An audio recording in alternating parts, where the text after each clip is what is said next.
Donc, rebonjour à toutes et à tous et bienvenue dans le cadre de ce webinaire. L'architecte augmenté par l'IA, retour d'expérience, webinaire animé et conçu par Arthur Beck, Ahmed Bougmadar, Hélène Pierson et en back-office, Pablo Nastar, hein, que vous devez certainement connaître. Alors, pour information, chacun des participants se présenteront bien sûr davantage au démarrage de leur présentation. Mais sachez que Arthur Beck est architecte qui développe des outils relatifs à l'IA, IA qui l'aide énormément dans ses pratiques professionnelles. Il est aussi formateur et président du CREPA Normandie. Ahmed est architecte, lui en Occitanie, et suite à la formation à laquelle il a participé en compagnie de Pablo Nastar, a donc développé des outils IA. Hélène Pierson, de son côté, que vous connaissez peut-être, est effectivement experte achat, marché public, conseil, intervient en formation, notamment pour Hello Formation dans le cadre d'une formation qui s'appelle Comment répondre à un appel d'offres avec l'IA. Et Hélène peut proposer d'autres formations. Pablo Nastar, lui, est évidemment depuis 15 ans spécialisé dans les nouvelles technologies, spécialiste de l'IA et propose aussi des missions de conseil ou de formation. Alors, mission de formation à ILO Formation dans le cadre de deux formations, créer ses assistants IA enfin, créer ses assistants administratifs à l'aide de l'IA et de l'esquisse au rendu. Très rapidement, la présentation se compose comme suit, une approche plutôt, je dirais, généraliste avec la présentation d'outils, certains outils qui ont été sélectionnés par Arthur Beck. C'est donc Arthur qui ouvrira le bal. Et il y aura vraiment un focus à propos des changements de pratique dans son activité, dans ses activités professionnelles et au regard du temps, même si Arthur développe de nombreux outils, il est évident qu'il n'en sélectionnera que quelques-uns. Ahmed, de son côté, lui, vous présentera une application donc qu'il a développée, application qui est plutôt orientée activité administrative. Et Hélène Pierson se centrera sur les IA, l'IA et les CCTP. Pablo Nastar, de son côté, est en back-office, si besoin, notamment pour répondre à plein de questions. J'en ai terminé de la présentation des intervenants. Juste deux infos, vous savez que ILO a été créé à l'initiative de l'Ordre des architectes Occitanie en 2012. Notre raison d'être est bien évidemment de répondre à votre obligation de formation en vous proposant des formations de qualité, puisqu'elles sont toutes testées en amont par des membres du CROA ou par des adhérents. Nous proposons bien sûr des webconférences gratuites donnant lieu à attestation de formation. Nous pouvons aussi intervenir sur site au sein de vos agences construire, co-construire à vos côtés des actions de formation et soyons fous des dispositifs de formation. Nous appartenons au réseau de la formation continue des architectes, réseau créé par l'Ordre national et les ordres en région, et le CREPA Normandie d'ailleurs appartient aussi à ce réseau. Nous collaborons main dans la main. Les membres de notre conseil d'administration sont donc tous et toutes architectes. Concernant les modes de communication, caméra, micro sont coupés. En revanche, vous avez l'opportunité de poser vos questions aux intervenants dans ce fameux onglet Q et R que vous avez déjà utilisé. Sachez que au terme de chaque partie, un temps sera consacré à vos questions. Les intervenants y répondront. Au regard du timing, peut-être que toutes les questions ne trouveront pas évidemment réponse. Et de mon côté, je serai maître du temps. Par ailleurs, ne soyez pas étonnés. Au moment des temps de questions-réponses, les intervenants auront pour mission de placer leur support de formation. Moi, j'ai terminé. Si Arthur, tu es prêt, Je suis prêt. merveilleux. Alors, je vais commencer par partager mon écran. Ok. Est-ce que vous voyez bien mon écran? Parfait. Ok. Donc, Bon, je vais éviter de me représenter une deuxième fois. Gaël, tu l'as très bien fait. Voilà, architecte à Dieppe, en Normandie, depuis une dizaine d'années, spécialisé surtout dans la rénovation. Maître d'œuvre instanté, alors ça c'est aussi une des particularités, un groupement d'architectes où on a un process à l'intérieur et finalement qui va être d'une grande aide aussi pour tous les outils IA que j'ai pu développer. Président du CREPA Normandie, donc un autre organisme de formation. On propose des formations continues pour les architectes aux Normands. Et nouvellement, du coup, la casquette de formateur sur le sujet de l'IA. Donc, la manière dont je vais aborder finalement ma petite présentation, c'est peut-être reposer dans son contexte notre métier d'architecte, qui aujourd'hui, on a fait une école d'architecture et finalement la créativité que l'on fait au sein de notre métier ne représente que 1 à 3% de notre temps entre le moment où on vient serrer la main de notre client et le moment où on vient lui remettre les clés si on fait une mission complète. Donc finalement, la conception pure, ce pourquoi j'ai été formé, on n'en fait pas beaucoup. Et donc, tout le reste, finalement, c'est notre métier d'architecte. Et qu'est-ce qu'il y a dedans? Eh bien, on a différentes casquettes. On fait bien sûr du relevé, on fait du dessin informatique, ce qui est encore différent de la créativité, de l'architecture. On fait du pilotage de données, de la gestion. Bref, on doit jongler avec tout ça. Et comme on dit ça dans notre groupement instanté, il y a la formule du bonheur. Et la formule du bonheur, c'est quoi? Eh bien, c'est notre métier, tout simplement. Je vais le dire crûment, c'est les emmerdes contrebalancées par le bonheur. Et donc aujourd'hui, quand j'ai une tâche, et on en a beaucoup, des tâches qui nous saoulent, et on va essayer dans un premier temps, soit de le virer de notre process, tout simplement. Si on n'y arrive pas, eh bien, on va essayer de le déléguer à quelqu'un d'autre, encore plus simple. Et si on peut pas le déléguer, eh bien, on va essayer de le transformer, de l'optimiser pour justement gagner du temps et transformer cette emmerde en bonheur. Et le premier exemple, sans parler IA, ça sera un scanner 3D que j'ai là, ouf, que j'ai investi. Voilà, c'était tout simplement la prestation d'un relevé. C'était long, c'était pas très bien fait. Il fallait que j'y retourne parce que je savais plus si c'était un 1 ou un 7 sur la feuille. Donc je savais pas si c'était une cloison ou un mur porteur. Bref, au niveau du client, ça fait pas terrible non plus. Donc j'ai investi tout simplement et j'ai transformé finalement cette prestation en quelque chose qui me plaît. Et donc je gagne du temps, je suis beaucoup plus précis, les données sont fiables et ça me permet aussi de dégager une certaine image de professionnalisme envers mes clients. Donc, on en vient finalement à l'intelligence artificielle qui est un autre outil. Il faut le voir comme ça, un autre outil qui va me faire gagner du temps sur des tâches. Alors, encore une fois, l'IA, on peut s'en servir pour lui demander de dessiner des petits chats avec des casquettes sur un skateboard. Ça va pas nous emmener très loin. Il faut avoir, je pense, déjà une méthode dans notre boulot pour identifier les tâches et les sous-tâches qui mériteraient à être optimisées. Et donc, j'en reviens finalement à notre méthodologie instantée, où on a tout un process bien structuré, et j'ai pu identifier plus facilement les tâches qui pourraient justement se plier à ce jeu.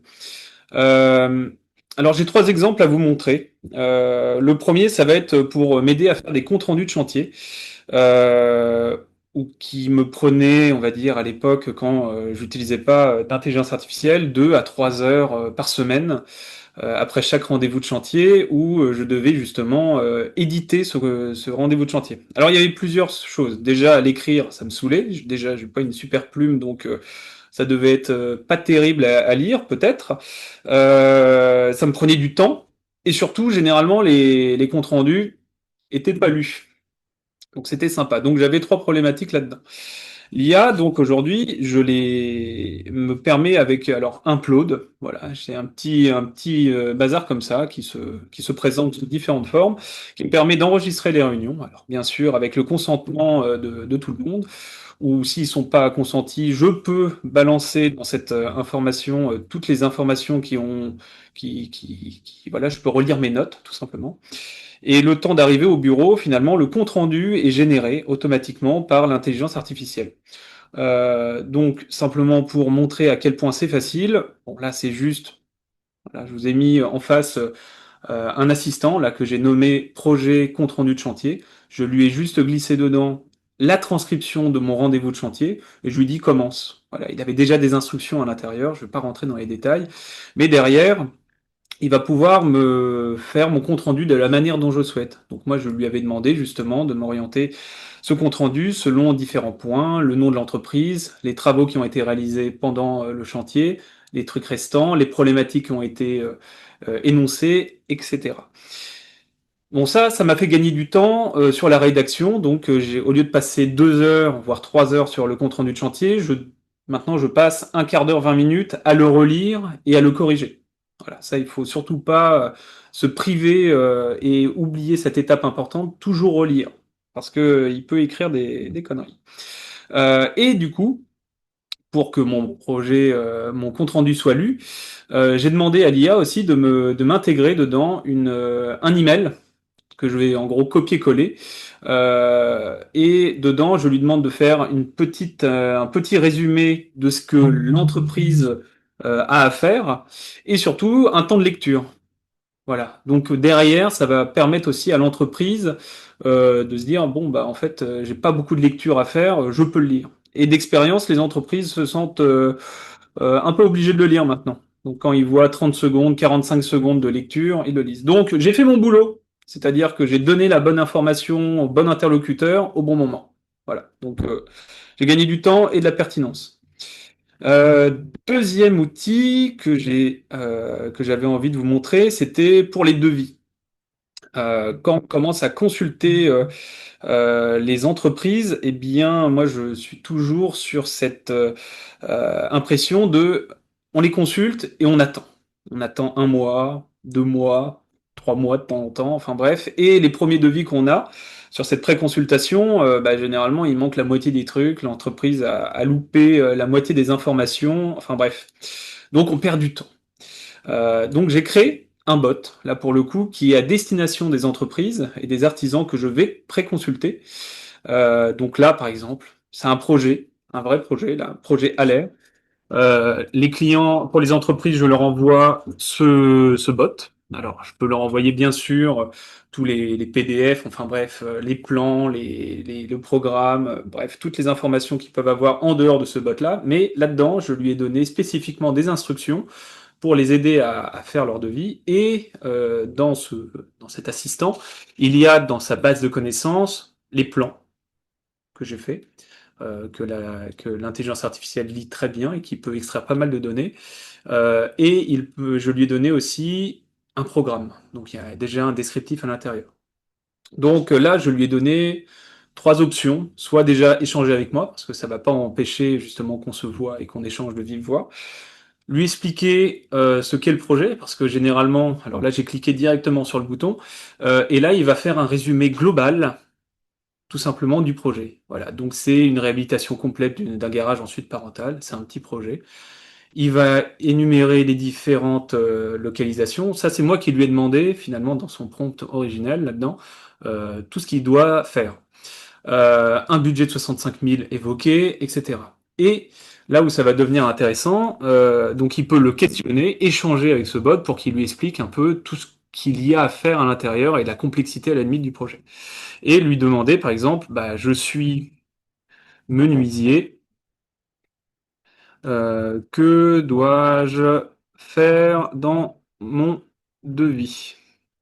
Et en faisant ça, eh bien, normalement, on va voir s'il le fait bien, il va l'aider tout simplement à énumérer tout ce que le menuisier doit faire. Donc là, il va déjà créer bah, une sorte de descriptif, hein, tout simplement, sans jamais inventer, parce qu'il va se baser exclusivement sur la base de connaissances que je lui ai fournie, bah, les quantités de tout ce qu'il va devoir faire.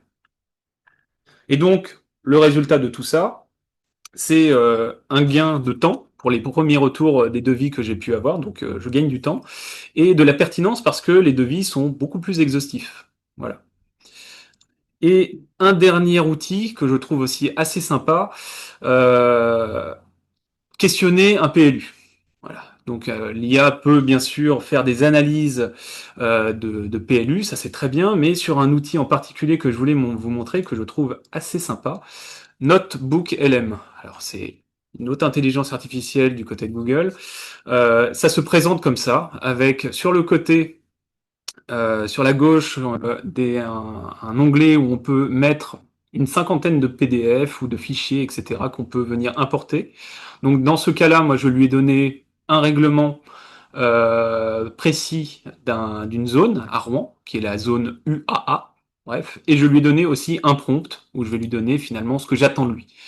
Et là-dedans, bah, je lui ai juste dit, par exemple, bah, j'ai un projet de surélévation, et il est venu finalement m'analyser le PLU en fonction de ce critère-là. Et donc, là où ça devient intéressant, c'est que, par exemple, là sur la hauteur, il dit la hauteur d'un bâtiment doit assurer la continuité, nanana. Quand on clique là sur les petits numéros, il va aller chercher exactement et vous surligner le passage de là où l'information a été. Alors là, c'est en zoomé, donc à mon avis, on l'a pas vu. Tac, mais il vient surligner exactement le vrai texte. Donc on peut vérifier en temps réel finalement si ces propos sont bons. Cet outil Notebook LM permet aussi de faire alors ça s'appelle une carte mentale qui peut être assez intéressante pour aller chercher les différentes informations d'une autre manière. On peut l'imprimer, on peut le présenter, mais aussi ça peut faire des résumés audio. Alors par exemple, là j'ai une réunion ce matin justement pour une visite conseil là-dessus, et le résumé audio m'a permis d'avoir une approche différente de ce PLU avec toutes les notifications. Je vais juste vous le mettre en quelques secondes pour vous faire écouter à quoi ça peut ressembler. Bienvenue. Aujourd'hui, on plonge dans des documents qui façonnent vraiment le visage de nos villes, le règlement d'urbanisme. Plus précisément, on va explorer ensemble des extraits qui concernent la zone UAA. C'est dans le plan local d'urbanisme de la métropole Rouen-Normandie. Etc. Il y a une sorte de dialogue qui se fait et bref, ça permet d'avoir en bagnole, bah, d'écouter encore un peu plus au lieu de passer beaucoup de temps à analyser tout ça. Ça n'empêche pas le contrôle, mais c'est un autre outil qui permet d'aborder ce genre de prestations qu'on doit faire, voilà, mais d'une manière bah, plus sympa. Ensuite, bah écoutez, la mise en page est pas terrible. Euh, on va dire, je vais conclure là-dessus, c'est que pour moi, l'IA, elle va permettre justement de d'optimiser nos tâches et de les rendre celles qui sont les moins intéressantes pour notre métier et de du coup de mettre en valeur bah, nos vraies valeurs ajoutées tout simplement. Donc le contact client, la créativité et du coup utiliser ces outils avec l'intelligence artificielle pour bah, gagner en pertinence et gagner en temps. Euh, N'oubliez pas, l'IA, considérez-le comme un stagiaire. Super balèze, hein, le stagiaire, mais comme tout stagiaire, bah déjà, il va jamais vraiment vous contredire, hein, il sera très conciliant avec vous. Il peut faire aussi beaucoup de conneries. Donc, il faut toujours vérifier. Ça, c'est toujours le piège, même si vous voyez qu'un outil, un assistant que vous avez pu utiliser marche bien et que les réponses sont sensiblement très bonnes eh bien, n'hésitez pas à toujours vérifier. Sinon, ça en va de votre responsabilité, comme tout outil. L'IA est un outil, bah, vous êtes responsable de tout ça. Donc là, j'ai parlé vraiment on va dire, de mes emmerdes, et aujourd'hui, j'essaye maintenant d'augmenter un peu mon bonheur avec ces différentes IA, et il y en a un en particulier que j'utilise, Nano Banana. Alors, vous avez sûrement entendu parler de ça. C'est plus pour de la génération d'images. Bref, aujourd'hui, utiliser de l'IA pour faire de la créativité, alors j'ai pas vraiment envie de le faire. Voilà, moi j'aime bien le faire, j'aime bien me creuser la tête, c'est un vrai bonheur de le faire. Mais aujourd'hui, utiliser l'IA là-dedans, c'est à la limite pour aller encore un peu plus loin sur l'exploration des idées. Voilà, il va peut-être me créer, j'en sais rien, 20 images, 20 plans, et ça sera peut-être 19 qui vont être nuls, mais peut-être qu'il y en aura un où je me dirais, tiens, à cet endroit-là, c'est pas si débile que ça. Donc, utiliser l'IA dans ces moments-là, bah, il faut se dire que l'IA peut avoir vraiment de la créativité. Nous, notre boulot là-dedans, bah, c'est de trancher. Voilà. On doit faire le tri, on doit avoir cette vision globale qu'on doit avoir sur un projet. Donc, il faut rester curieux avec toutes ces idées, avec tous ces outils qui arrivent. Mais c'est vous qui décidez qui auront le dernier mot. Voilà, on va s'arrêter là-dessus. Je ne sais pas si j'ai pas trop dépassé, Gaël, je suis bon. Absolument pas, tu n'as pas dépassé, tu es même en avance, Ah je bah tu dirais. vois, comme quoi j'aurais pu. Voilà. Un grand, grand merci, Arthur. Un grand merci. Alors, c'est vrai que sans doute en plus, comme bon, j'ai insisté à propos du temps, peut-être que voilà, tu allais très, très vite, mais c'était parfait. Arthur, tu peux prendre connaissance. Pour l'instant, il y a deux questions dans l'onglet Ouais. Q&R qui concernent plutôt, je crois, les logiciels que tu as pu Ah oui, et ok. en fait. Alors, pour Laurent, donc il me demande la référence de mon scanner 3D. C'est un Leica. C'est le BLK G2. Voilà. Mais ça vient de Leica. Ensuite, Jean-Luc, merci également de nous communiquer tous tes appareils et ou logiciels et ou applications. Euh, alors, de quoi? Si c'est de l'IA principalement, les outils que j'ai proposés tout à l'heure, c'est sur un LLM qui s'appelle GPT. Aujourd'hui, j'utilise aussi euh, pas mal Mistral, qui fait aussi bien le taf, et Cocorico aussi par rapport à ça. Et bref, je pourrais encore en parler de tous les arguments pour dire allez sur Mistral parce que ça fait bien le taf. Donc principalement ChatGPT, Mistral et le dernier outil que je vous ai montré, c'est Notebook LM. Notebook LM. C'est gratuit. Tous les outils que je vous ai montrés, c'est que c'est gratuit. Alors, si vous voulez les utiliser plus longtemps, etc., avoir les options, bien sûr, ça devient payant. Mais au moins, on peut faire beaucoup de choses gratos avec ces outils-là. Daniel, est-ce que l'iPad Pro permet de faire des relevés 3D? Oui. J'utilise un iPad Pro pour relier mon scanner 3D à mon iPad. De l'IA essentiellement, voilà. Je pense avoir répondu à toutes les questions. Mais sans le scanner.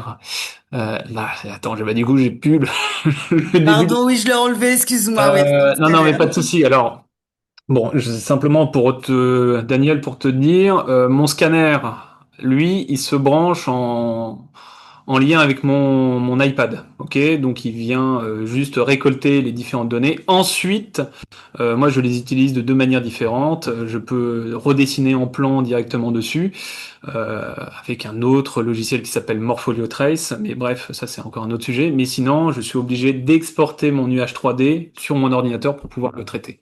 Et ensuite, pour pouvoir l'importer sur Archicad, Revit, etc. Merci pour la présentation. Type de Claude, j'en ai deux.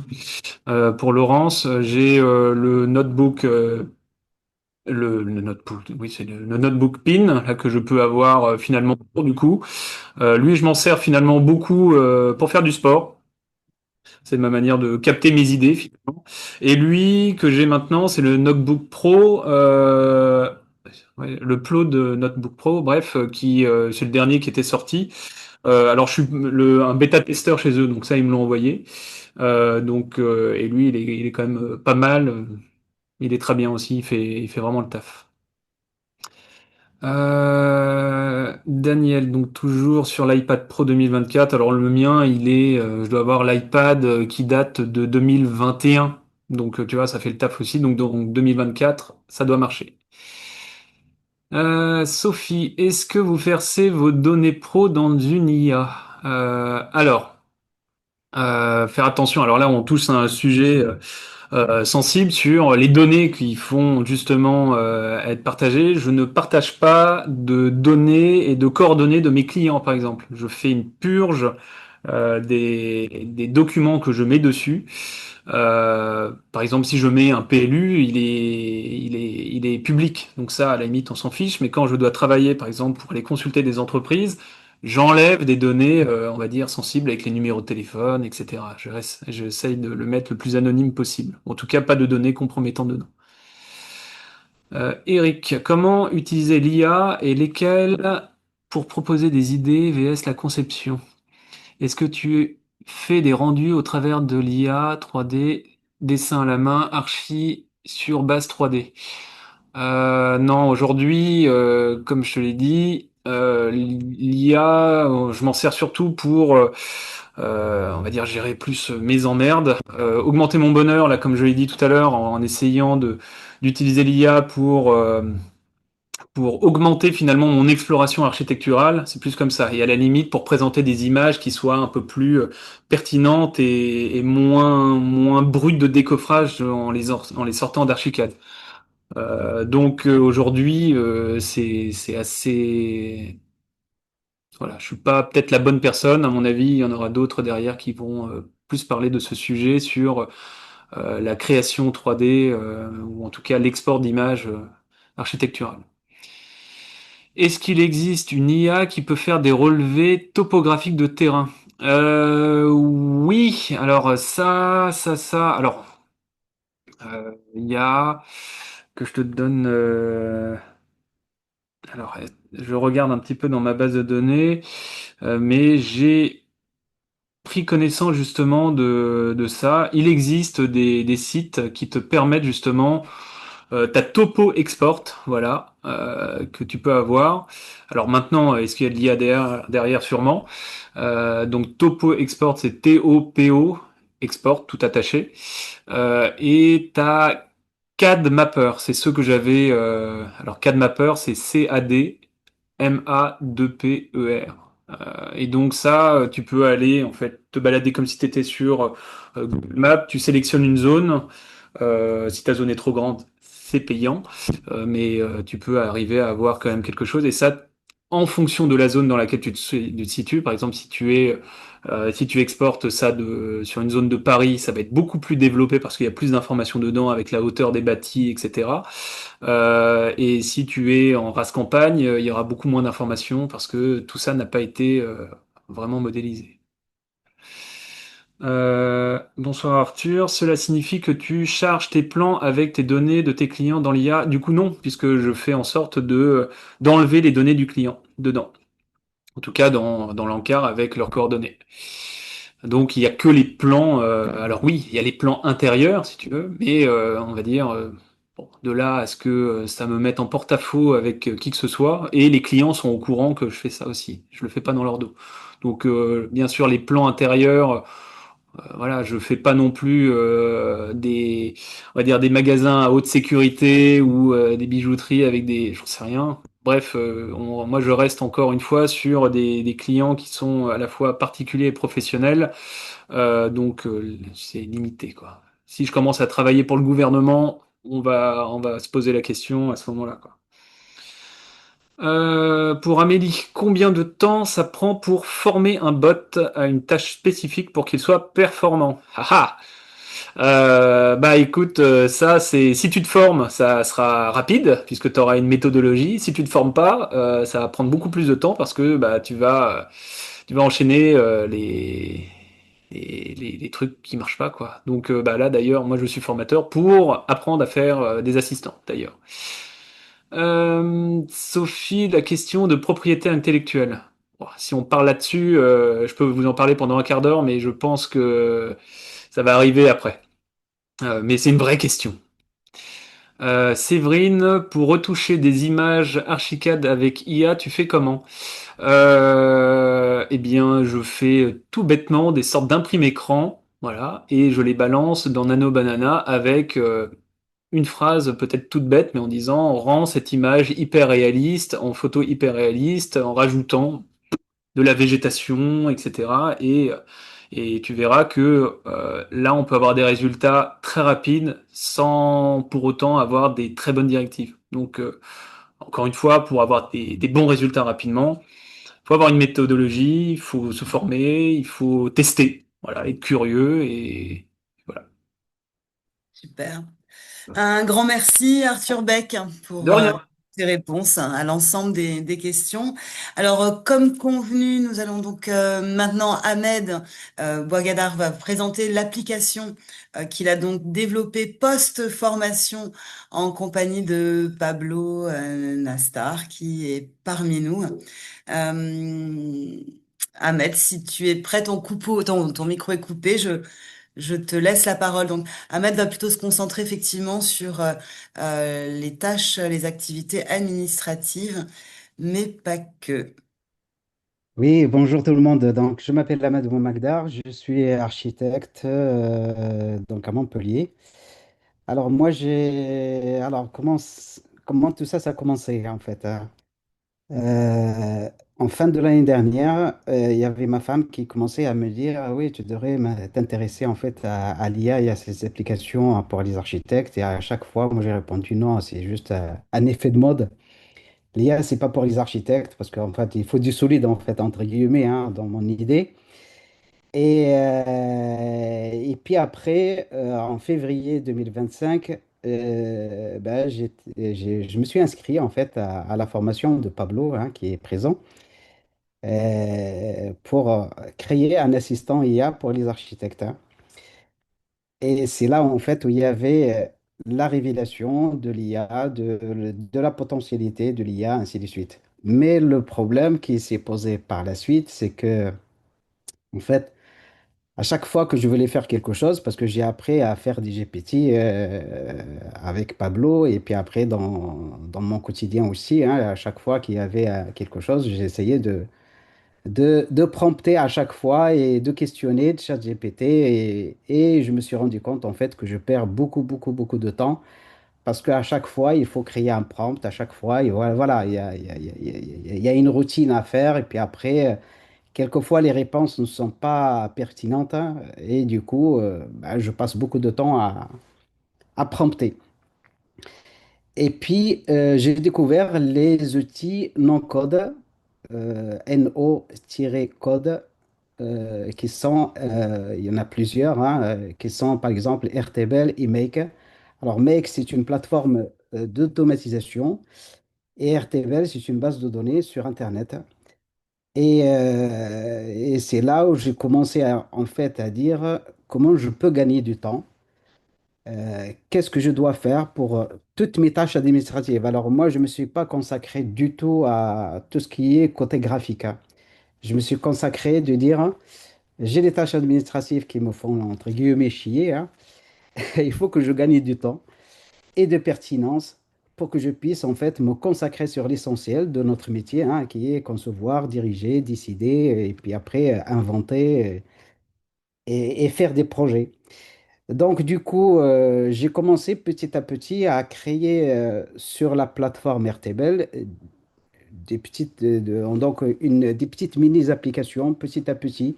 Par exemple, on va dire, donc c'est pour ça en fait j'ai créé en fait et au total, je suis arrivé à créer un outil qui traite, on va dire, du contrat client jusqu'à, je ne traite pas le contrat client bien entendu, hein, c'est puis on va dire du début du projet jusqu'à la fin du projet, hein, donc avec jusqu'à la réception de l'ouvrage.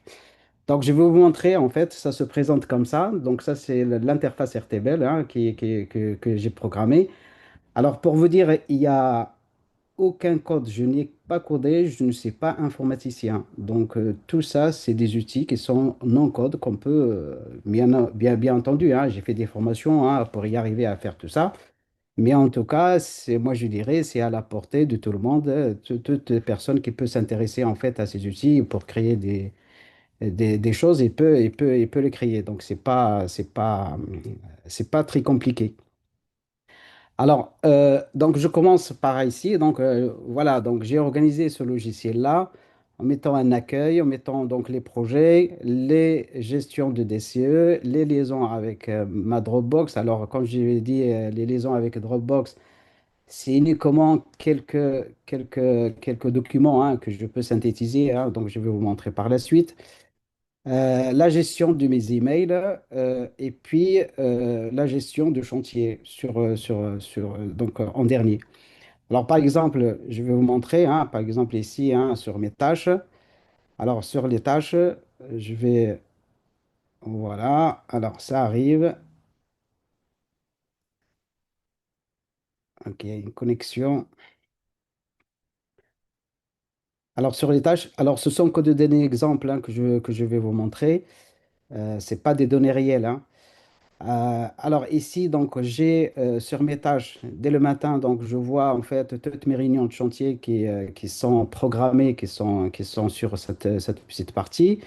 Après ici, hein, par exemple, là, je gère toutes mes tâches ici, hein. Donc par exemple ici, compléter le dossier PC, ainsi de suite. Et puis après, ben, je regarde tous les éléments. Et puis après ici, donc je regarde tous mes emails parce que l'IA, en fait, elle traite ma boîte mail pour dire, ben ça ce sont des spams, donc c'est à rejeter, mais ça par contre, ce sont des emails à traiter, donc je regarderai pour les traiter, donc je vais vous montrer par la suite. Et puis ici, je gère mon planning de toutes les de mon agence. Il faut se dire que par contre, que je travaille tout seul, hein, donc c'est pas, il y a pas 36 000 personnes avec moi, donc c'est moi qui gère en fait toutes ces éléments-là. Ensuite, j'ai ici sur les projets, par exemple, je vais vous montrer, alors sur les projets, comment j'ai procédé. Euh, sur un projet, par exemple, là, ici, je traite aussi et j'ai prompté donc un prompt pour ChatGPT pour me permettre en fait de créer ma notice descriptive. Donc, je donne un plan, donc il fait le résumé de ce plan-là, donc il me donne donc l'analyse, il analyse les plans pour me sortir tous les éléments que j'ai mis dedans. Ensuite, euh, je donne aussi une section de PLU et il me donne une synthèse. Donc, l'IA me donne une synthèse de la zone qui est concernée. Donc, on va dire, c'est une fiche de conception hein, pour m'aider à concevoir. Et puis après, pour la notice, j'ai tous les éléments ici que je renseigne, donc à la main, hein, manuellement, hein, parce que je lis aussi hein, tout le PLU, hein, même si l'IA me fait une synthèse.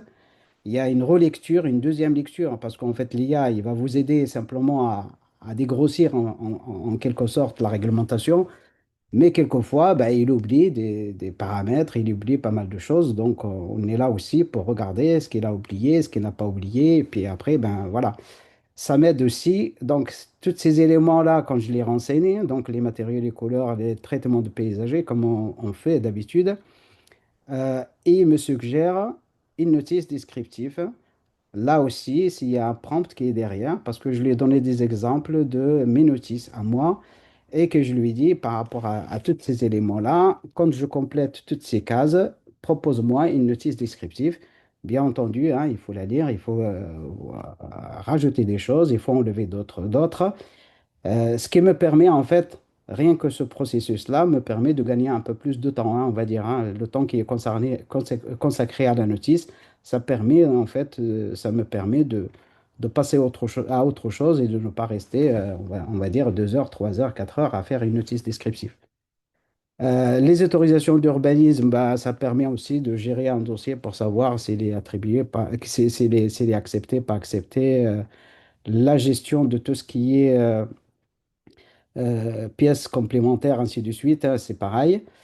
Euh, et puis après, ben, peut-être que ma mission, il n'est pas uniquement une mission de permis de construire, mais une mission complète. Ça me permet aussi de créer, donc, sur le même projet, de créer, par exemple, ici, des lots pour chaque projet.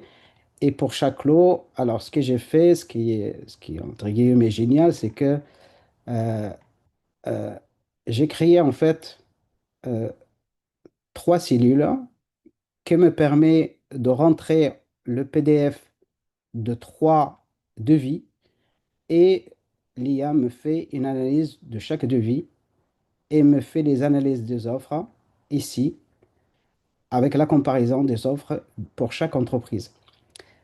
Et un résumé financier. Et je lui avais demandé, par exemple, de prendre le prix du moins 10 ans pour le mettre ici. Bien entendu, hein, on va dire, l'IA, il dégrossit les choses. Ça permet une première lecture. mais ça compense pas du tout hein, le fait d'aller vraiment regarder en fait les devis dans les détails et ainsi de suite, hein. Donc, mais quand même, si vous voulez, pour une lecture rapide en 2 minutes, l'IA me permet déjà d'analyser 3 devis. Donc, et je reste entre guillemets, hein. Par contre, je n'ai pas créé que je vais analyser 1000 devis, hein. Donc, je considère que, par exemple, si j'ai 3 devis de la même, pour chaque lot, c'est déjà pas mal. Ensuite, bah, si quand il est quand le lot il est attribué, ben, je le classe comme quoi. Donc c'est un voilà, donc c'est le lot il est attribué et va se retrouver sur la liste des marchés ici, hein, sur une autre anglette, hein, pareil ici. Là par contre, pareil sur le descriptif, c'est alors pour le moment en tout cas, je fais copier-coller de mon descriptif parce que le descriptif je le fais sur un autre logiciel, mais pas uniquement sur l'IA ni quoi que ce soit. Je travaille encore en mode tradi hein, pour le descriptif et pour le DPGF. La liaison Dropbox, c'est le document.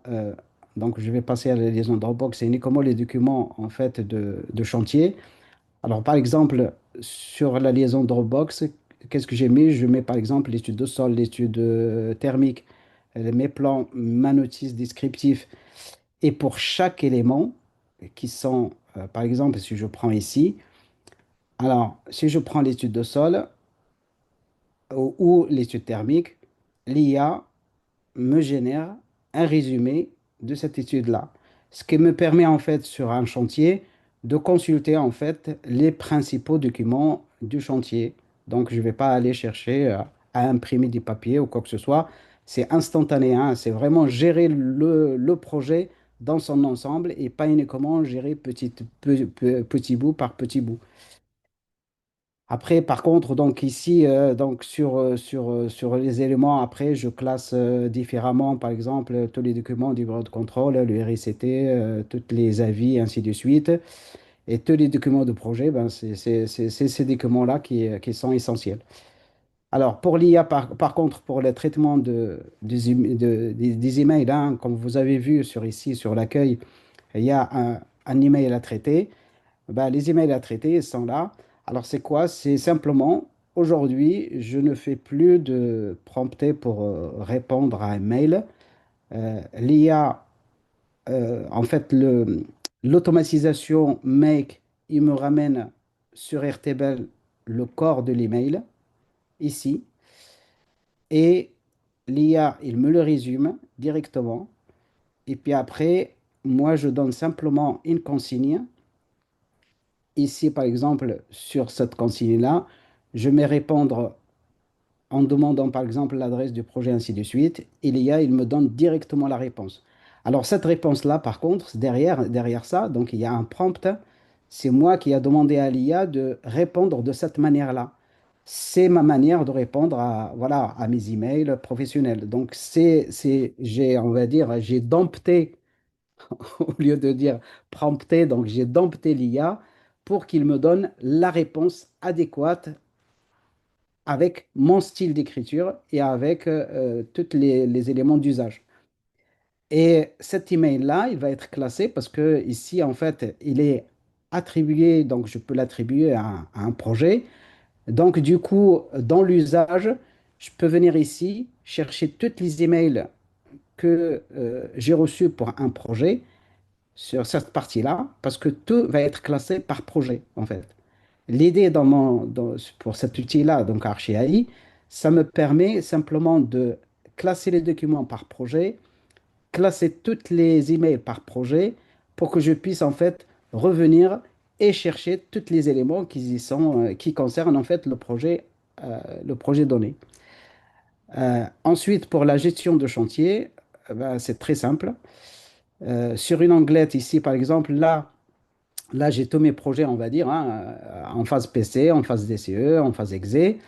Alors, il suffit simplement, par exemple, de faire glisser celui-là sur la partie en phase exe pour qu'il change en fait de statut et il devient en phase exe, peu importe.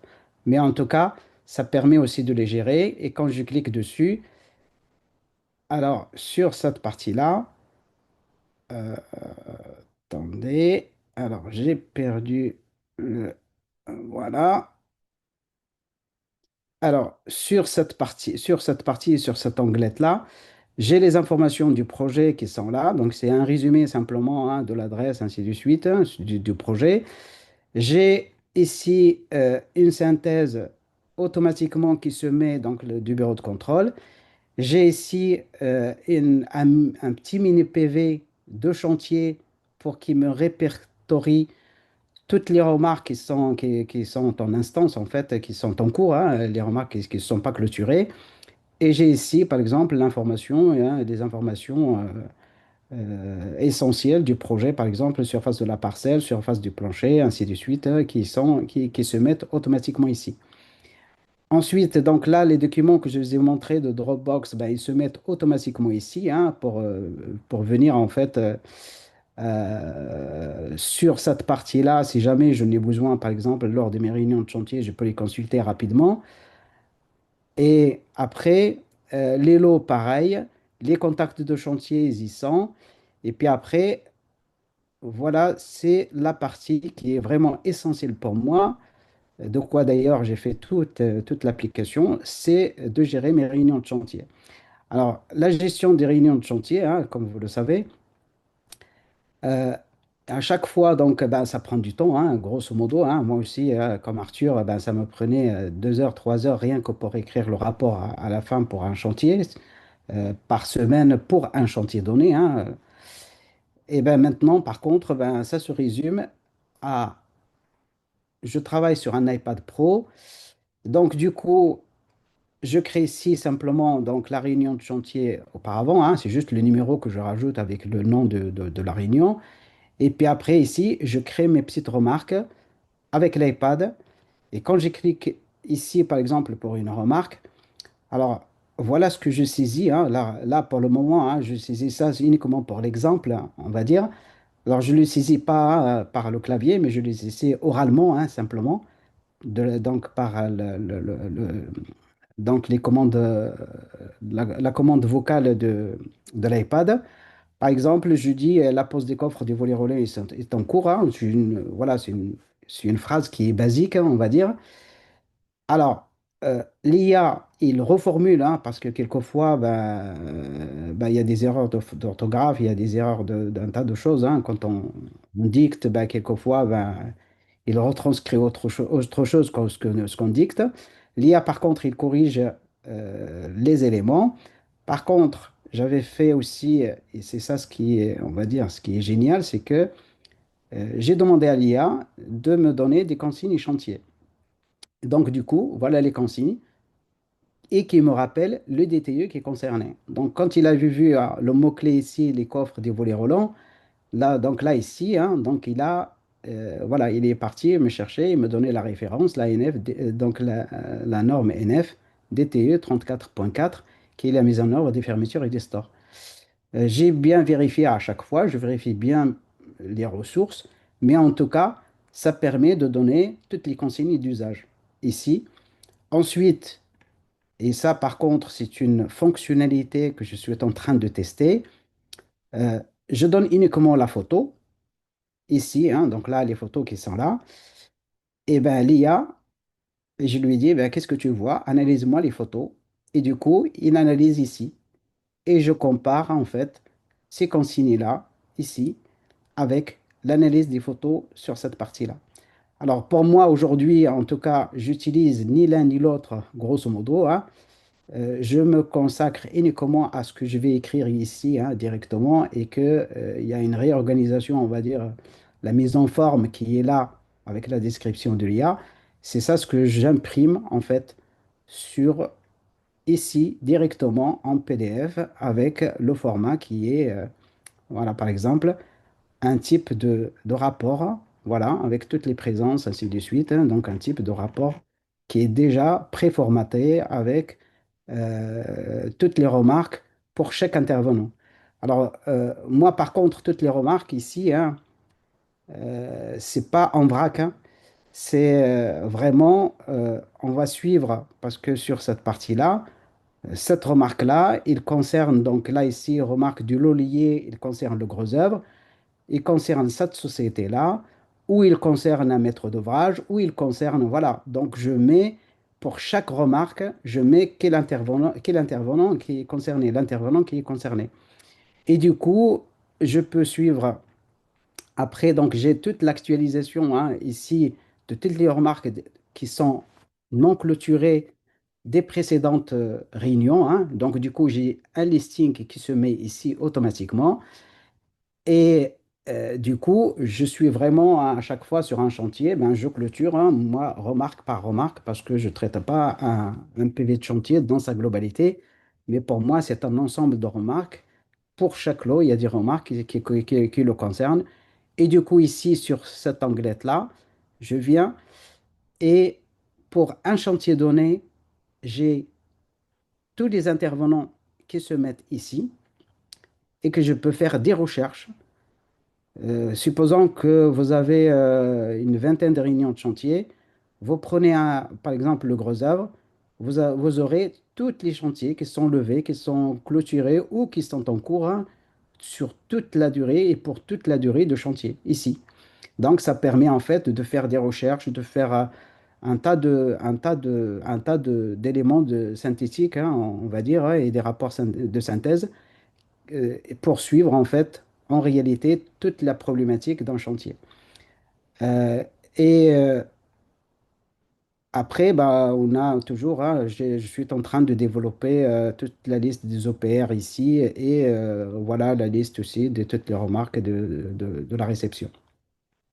Et ce qui est bien aussi dans l'interface en fait d'Airtable, c'est que, alors, euh, tout ça c'est cloisonné. Donc, on utilise des API, hein, je ne sais pas si vous connaissez, les API par exemple ChatGPT ou Claude ou autre. Alors, ils ne sont pas publics, ça veut dire toutes les informations qui sont dans le logiciel, que vous mettez dans ce logiciel-là, ils sont encloisonnés. Il n'y a pas de partage, il n'y a absolument rien. Ça concerne que cette partie-là. Et donc, au niveau donc, de toute la réglementation RGPD, on est dans les clous hein, et ces plateformes-là, ils vous garantissent comme quoi vous êtes dans les clous par rapport à cette réglementation-là et par rapport à la protection de données.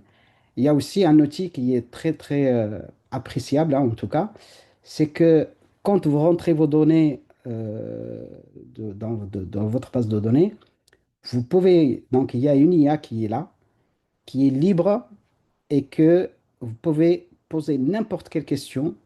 Par exemple, sur faire par exemple des recherches croisées dans tous vos projets ou dans un projet donné. Lui est demandé par exemple de faire un planning prévisionnel par exemple pour un chantier donné ou de faire par exemple ici hein, un rapport synthétique, par exemple générer un rapport synthétique sur n'importe ce que vous voulez par contre, les données, il ne sort pas de vos données à vous. Ça veut dire que les données, il va chercher uniquement dans les données que vous avez rentrées dans votre base de données. Donc, il ne va pas aller chercher ailleurs.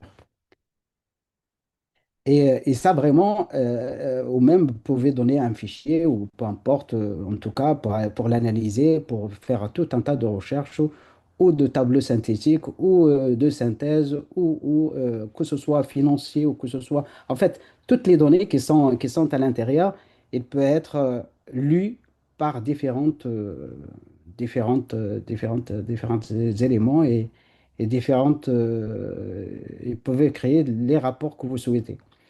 Donc ça, c'est voilà. Donc c'est ça ce que j'ai essayé en fait de faire pour gagner un peu de temps. Alors aujourd'hui, si vous voulez, j'ai commencé à le faire pratiquement à faire ce logiciel-là à partir de, on va dire, mars dernier jusqu'à septembre.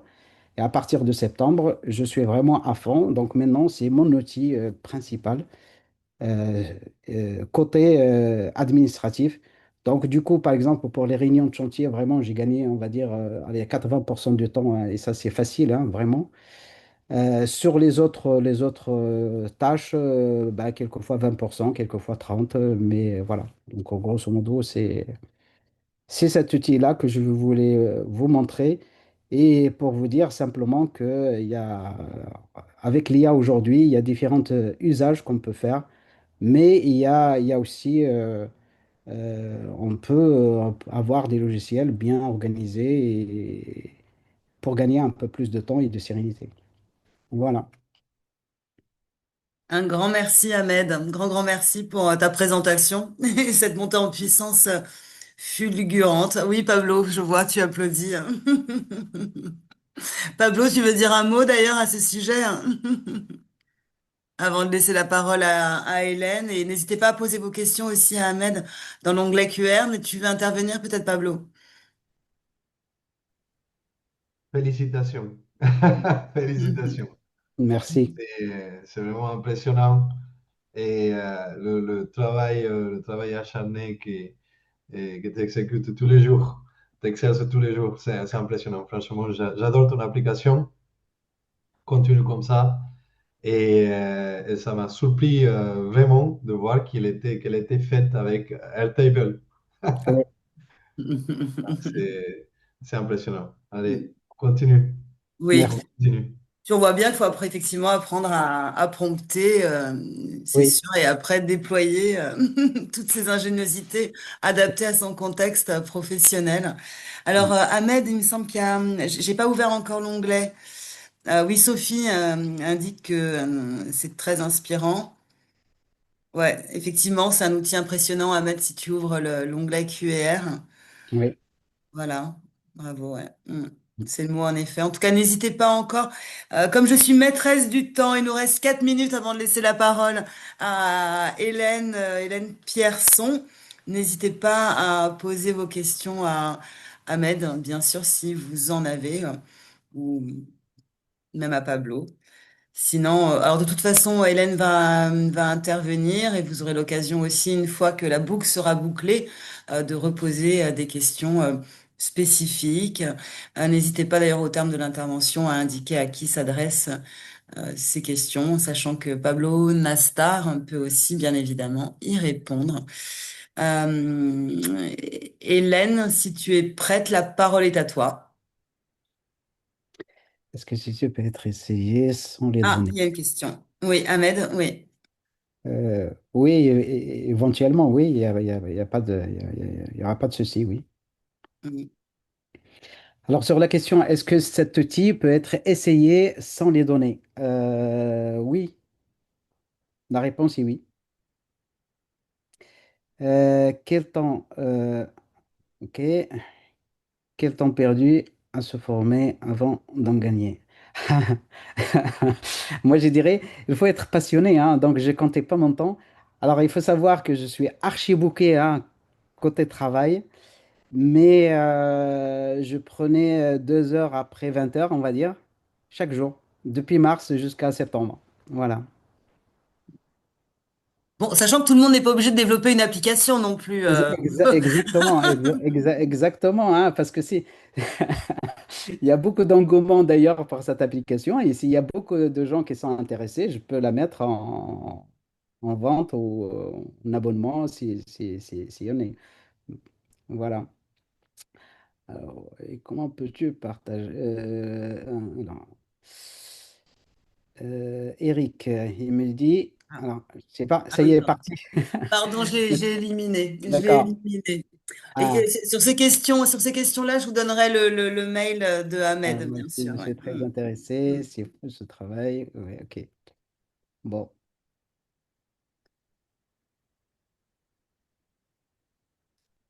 Ouais, sur toutes ces questions, je vous enverrai le mail de Ahmed et ok.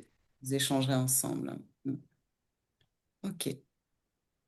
Pas d'autres questions? Rien? Merci. Super, ben, un grand merci Ahmed. Hélène, la parole est à toi.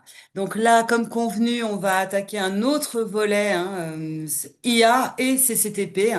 Et donc Hélène va placer son document puisque... Oui, et puis Ahmed, tu vas bien stopper le partage, s'il te plaît? Oui, Ouais, Que je puisse prendre la main. Merci. Je te ouais. coupe brutalement. Alors, euh, la barre est très haute hein, quand on arrive derrière. Donc, C'est bon, Euh, Hélène. Ça va bien se passer. Alors, moi, alors CCTP, voire plus, c'est-à-dire que l'idée de ce que je voulais vous présenter, c'était faire un focus sur les marchés publics, parce que ça fait partie euh, des, euh, des tâches, des activités dans lesquelles on passe quand même beaucoup de temps les uns et les autres. Et aujourd'hui, il y a une chose qui se passe, c'est que en fait, il y a bon, des loups là-dedans en faisant bouger les lignes, à tel point que l'État est en train d'essayer de développer des applications à destination des acheteurs publics. Ils ont même tenté de faire de la réglementation qui a été stoppée au dernier moment parce qu'ils allaient faire n'importe quoi, parce que quand on met les offres des candidats dans l'IA, on les donne à un tiers et on n'est pas supposé le faire. Donc le Sénat avait voté une ouverture au tiers, et puis il y a des gens qui sont montés au créneau très très rapidement dans les acheteurs quand ils ont vu passer le truc, en disant, mais vous êtes dingue, ça veut dire que si on fait ça, n'importe qui demande l'offre des concurrents, on devra pouvoir. Et donc, ils se sont dit, ça ne pas qui répondent. Donc, machine arrière toute, ah mince, on n'avait pas vu ça comme ça. Donc, ils sont en train de réfléchir à savoir comment on peut utiliser l'IA, en particulier des outils grand public comme on a en ce moment, euh, si ces données à des tiers. Donc, aujourd'hui, il n'y a pas de solution, hein, c'est pas réglé encore. Mais l'État essaie de travailler à des solutions pour être sur des serveurs en interne hein, qui respectent la RGPD et la confidentialité des données des marchés publics.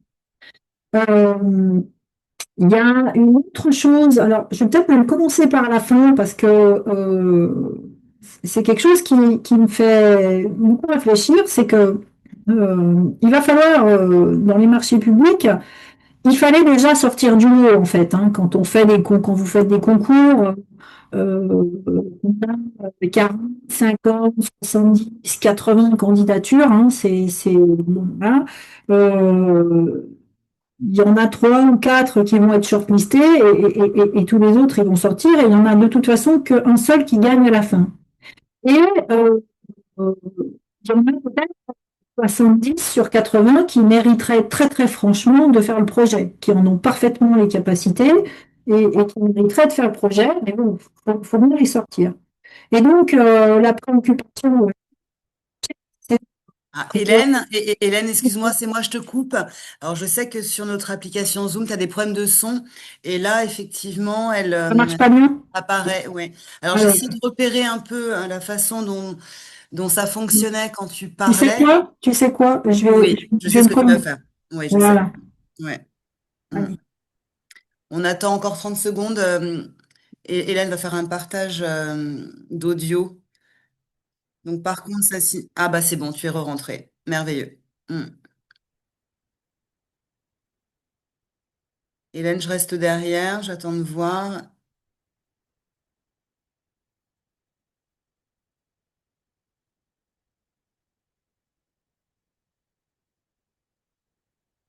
Hélène, on t'entend pas là pour l'instant. Je vois que tu bouges tes lèvres. Est-ce que là, c'est bon, vous C'est m'entendez? merveilleux, impeccable et c'est nettement Allez, mieux. Ouais, tout on à fait, s'installe super, comme ça. super. Allez. Je t'interromps hein, si Bon, jamais ça rejoint. Donc si je t'interromps pas, c'est que tout roule. allez, ça marche. OK. Super. Donc, je disais, donc, la préoccupation dans les offres marché public, mais aussi marché privé de toute façon, euh, c'est qu'il va falloir sortir du lot. Donc, je vous disais que quand on a un concours où on a 40, 50, 70 ou 80 candidatures qui se présentent, on va en shortlister 3 ou 4 et il n'y en a qu'un qui gagne. Et sur les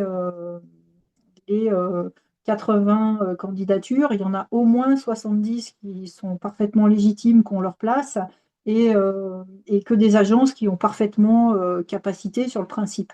Donc, préoccupation numéro une, comment on sort du lot? Et aujourd'hui, on se rend compte que il va falloir être capable d'être de faire des réponses à minima IA compatibles, de manière à ce que si on les analyse avec l'IA, une fois qu'on a bien compris comment fonctionne l'IA, on puisse, euh, eh bien,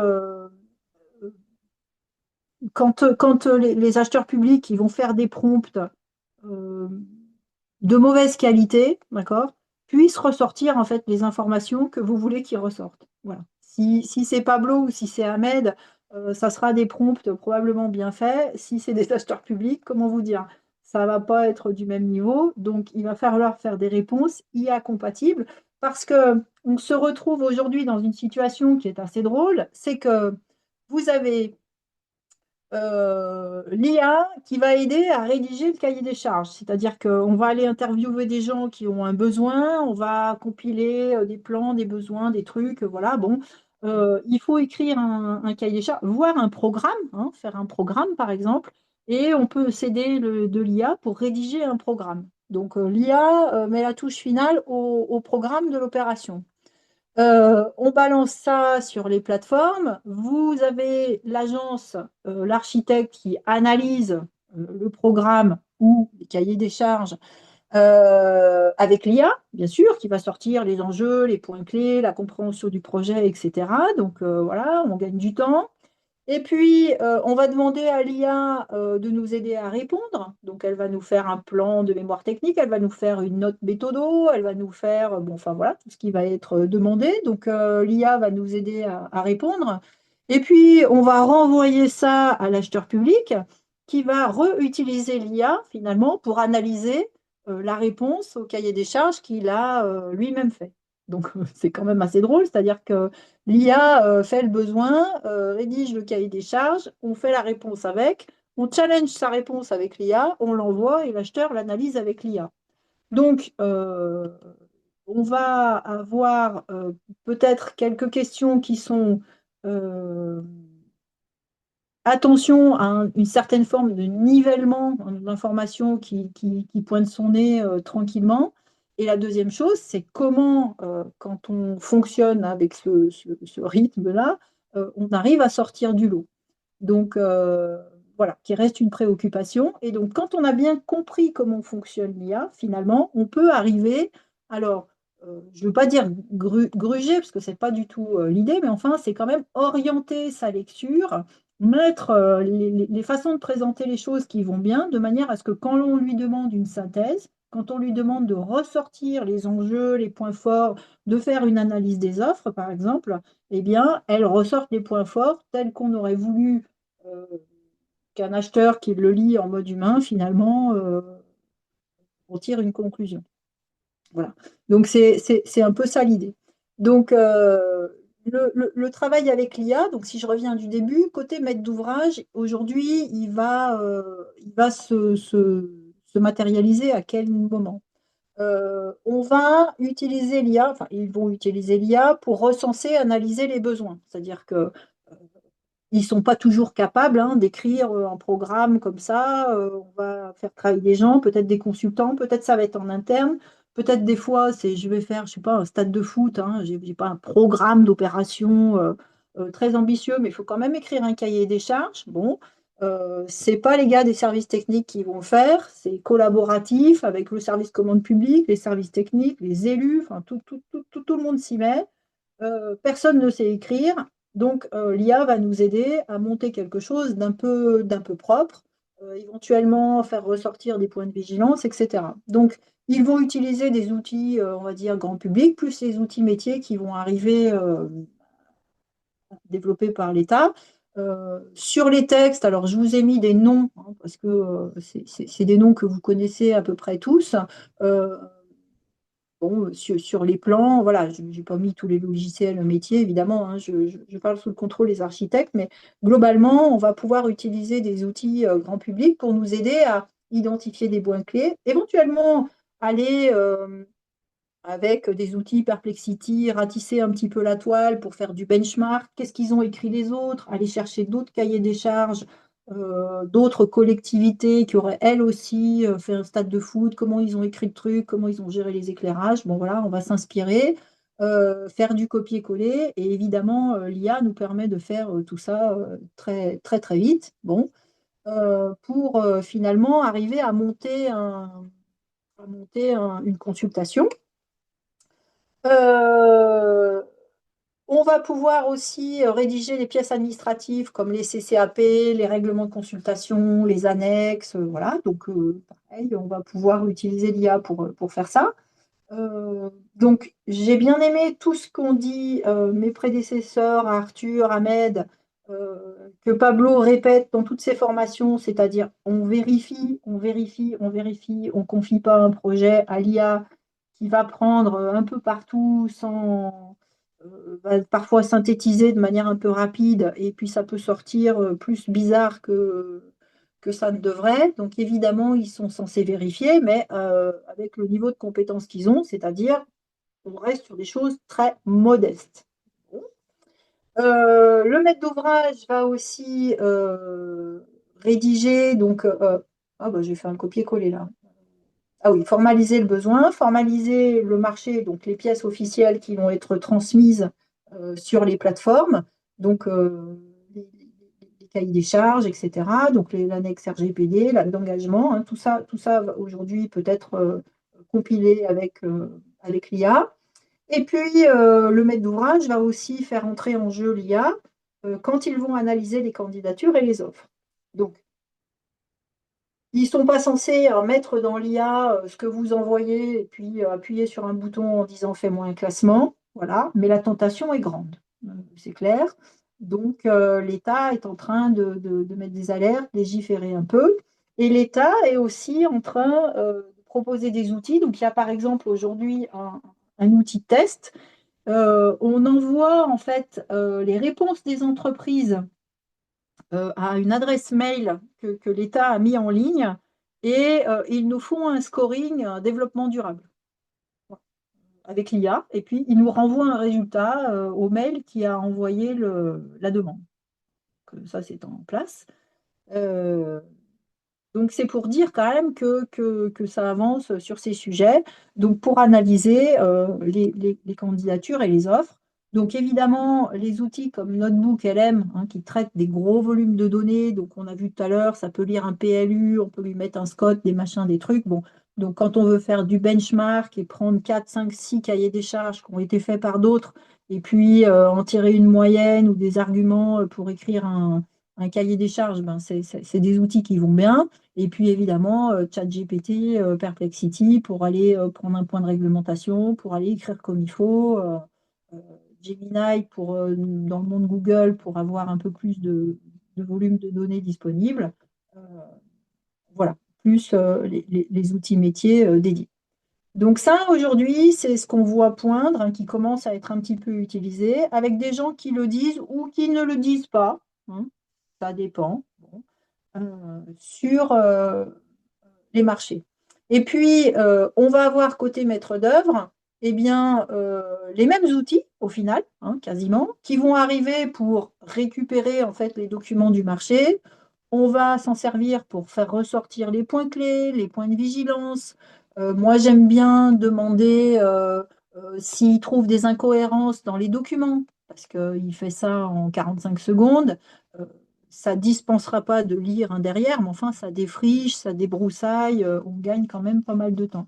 Euh, on va pouvoir donc identifier les points clés. On peut demander à l'IA de se positionner pour voir si le budget qui est donné lui paraît cohérent, si elle trouve des incohérences, s'il y a des phrases, s'il y a des thèmes qui sont beaucoup, beaucoup, beaucoup répétés et qui font qu'on nous donne un message, ça a l'air d'être important. Voilà. Ça fait ressortir de manière très, très rapide, en fait, des choses qu'on aurait perçues peut-être intuitivement ou qu'il aurait fallu qu'on analyse avec une lecture vraiment très calme, très posée, ce qu'on n'a pas tout le temps euh, la possibilité de faire.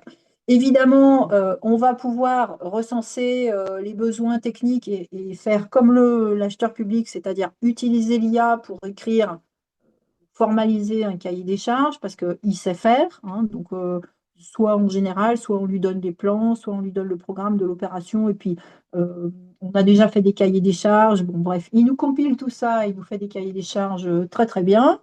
Euh, Donc ça, c'est quand on pilote les marchés de travaux.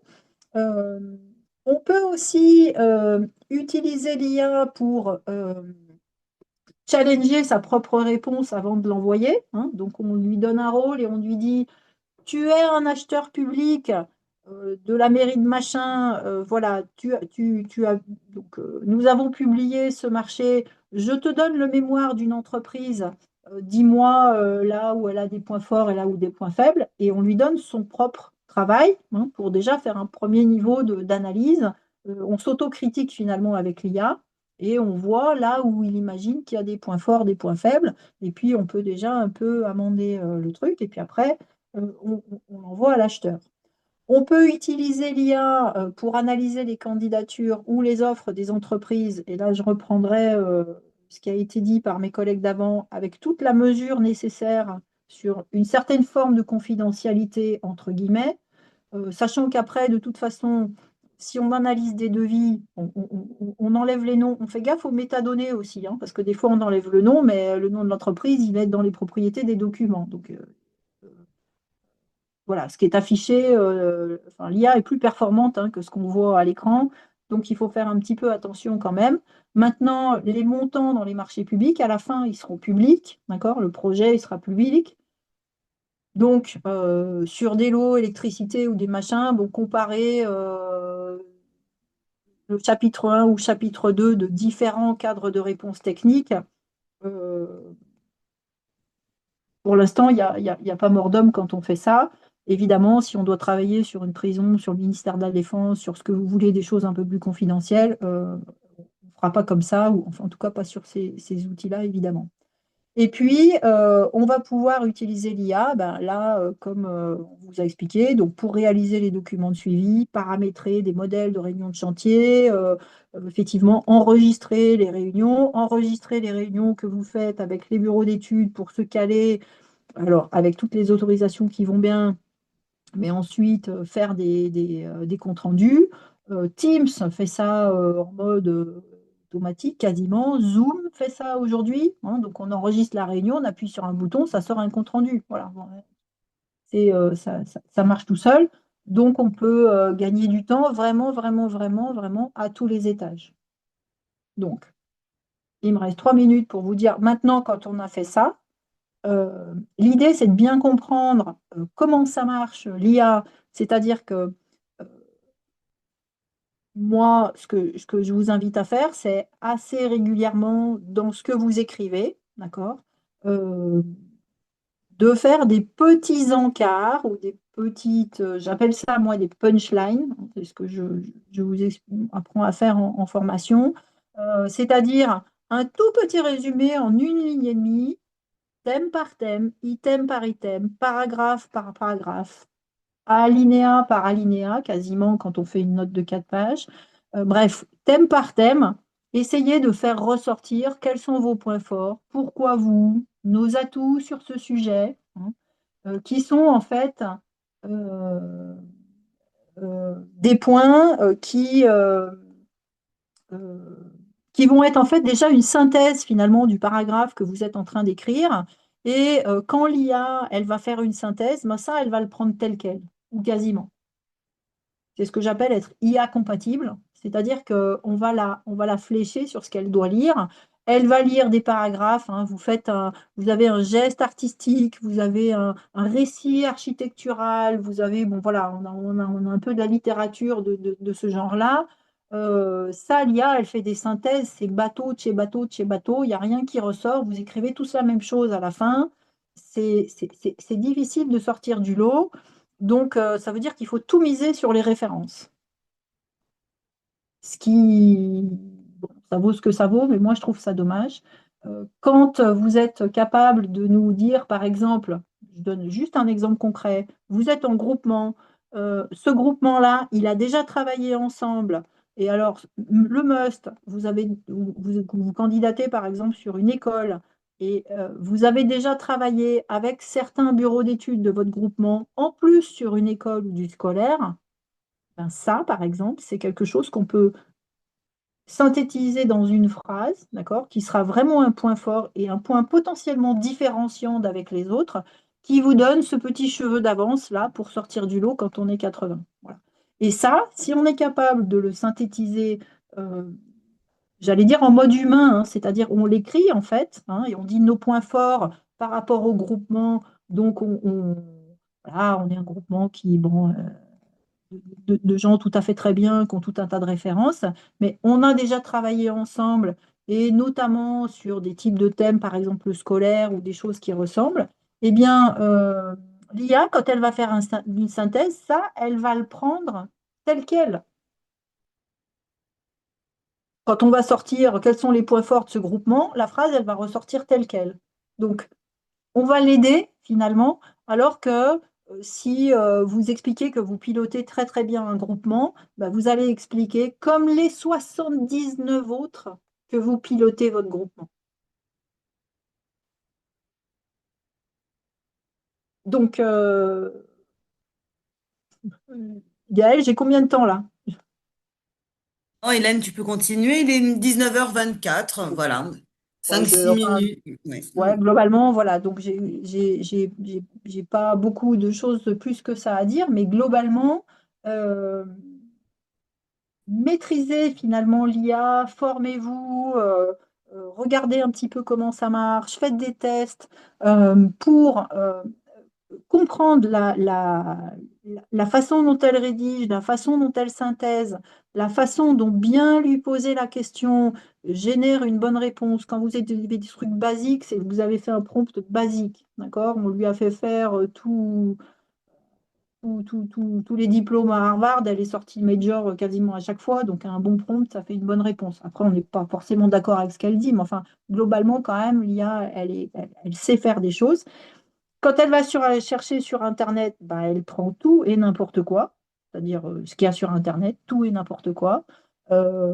Évidemment, il faut vérifier. Évidemment, quand vous faites un cahier des charges, il faut assumer ce qu'il y a dedans, parce qu'après, les marchés de travaux, c'est vous qui allez les piloter. Il faut que ce soit faisable, il faut que ce soit cohérent. Je vous invite à utiliser l'IA pour challenger vos propres documents. Aujourd'hui, quand vous faites des cahiers des charges, aujourd'hui, quand vous avez un économiste qui vous fait un cahier des charges avec des clauses générales, ça jargonne, ça redonde, ça répète, etc.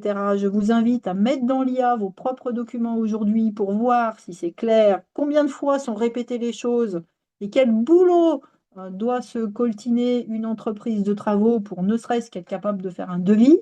Hein, comme disait Arthur, il l'aide à chiffrer, mais parce qu'on lui fait 45 pages de trucs, dont 20 de phrases que personne ne comprend. Quand je suis en formation, je challenge les CCAP. Parfois, je dis, voilà, cette clause, comment on la met en application, à quoi ça sert? On publie des documents dont on ne sait pas se servir. Ça, aujourd'hui, avec l'IA, ça devrait être réglé. C'est-à-dire, il faut qu'on comprenne ce qu'on écrive. Il faut qu'on écrive les choses une fois, pas 36 fois dans 12 documents différents. Ça va nous aider à alléger les cahiers des charges pour favoriser la lecture des entreprises. Parce que parfois, ils ne lisent pas, tellement c'est trop de travail entre analyser les plans, revérifier les mesures, faire une visite sur site. Enfin bon, je ne vous explique pas votre métier. C'est beaucoup, beaucoup de travail. Donc, on pourrait dire, bah, on s'en fout, hein, on met 50 pages, on appuie sur un bouton, il fait une synthèse. Mais une synthèse, ça va enlever, hein, ça va enlever de la donnée. Moi, j'aimerais mieux qu'on allège la donnée et qu'elle soit pointue, efficace, mais que par contre,